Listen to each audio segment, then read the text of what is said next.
Good morning friends, ஜெபிக்கலாம் வாங்க என்ற குடும்ப ஜெபத்துக்குள்ளாக நான் உங்களை வரவேற்கிறேன். நான் ரெவரண்ட் சேரா ஏப்ரஹாம். இந்த நாளுக்குரிய வாக்குத்தத்த வசனத்தை நான் வாசிக்க கேட்போமாக. யோவான் எழுதின சுவிசேஷம் 8வது அதிகாரம் 12வது வசனம். நான் உலகத்திற்கு ஒளியாய் இருக்கிறேன். என்னை பின்பற்றுகிறவன் இருளிலே நடவாமல் ஜீவ ஒளியை அடைந்திருப்பான். அவரை பின்பற்றுகிறவன் ஜீவ ஒளியை அடைந்திருப்பான்.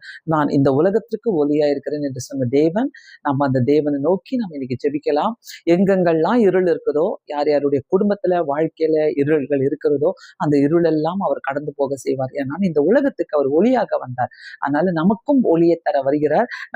நம்ம விசுவாசிக்கிறனாக்கா, என்னை பின்பற்றுகிறவன் இருளிலே நடவாமல் ஒளியிலே அடைந்திருப்பான், ஒளியிலே நடப்பான். சோ இதை வைத்து நம்ம ஜெபிக்கலாம்.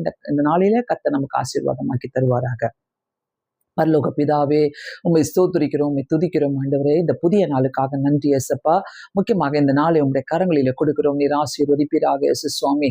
ஆண்டவரே, இந்த உலகத்திற்கு நீர் ஒளியாக வந்தீர் ஐயா. இந்த கிறிஸ்துமஸ் நாட்களிலே இயேசு சுவாமி, இந்த உலகத்திற்கு நீர் ஒளியாக வந்திருக்கிறீர் ஐயா.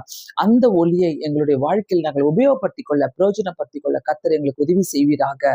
ஆண்டவரே, நீர் எங்களை வழி நடத்துங்க. அந்த ஒளியை நாங்கள் பார்க்க எங்களுக்கு உதவி செய்யுங்க இயேசு சுவாமி. அந்த ஒளியிலே நாங்கள் நடக்க உதவி செய்யுங்க. அநேகருடைய வாழ்க்கையில இருள்கள் இருக்கிறதப்பா, நிறைய இருள்கள் ஆண்டவரே. அந்த இருள்ல மாட்டிக்கொண்டு எப்படி வெளியில வர்றதுன்னு தெரியாமல் இருக்கிற ஒருத்தருக்காக நாங்கள் ஜெபிக்கிறோம் இயேசு சுவாமி. இந்த நேரத்துலப்பா, நீர் ஒளியாக வந்த தேவனை அவங்க பார்க்க உதவி செய்யுங்க. படிக்கிற பிள்ளைகளுக்கு, வாலிப பிள்ளைகளுக்கு, குடும்பங்களுக்கு, ஆண்டவரே, ஊழியத்துல இருக்கிறவர்களுக்கு, தூர தேசத்துல இருக்கிறவங்களுக்கு இயேசு சுவாமி, ஹாஸ்பிட்டல்ல இருக்கிறவங்களுக்கு, ஆண்டவரே, முதியோர் இல்லத்துல இருக்கிறவங்களுக்கு, கைவிடப்பட்டவங்களுக்கு, எல்லாருமே ஆண்டவரே, யாரெல்லாம் நெருக்கத்திலும் ஆண்டவரே குழப்பத்திலும் இருக்கிறார்களோ, இருள்ல இருக்கிறார்களோ, நீர் மீட்டுக் கொள்வீராக.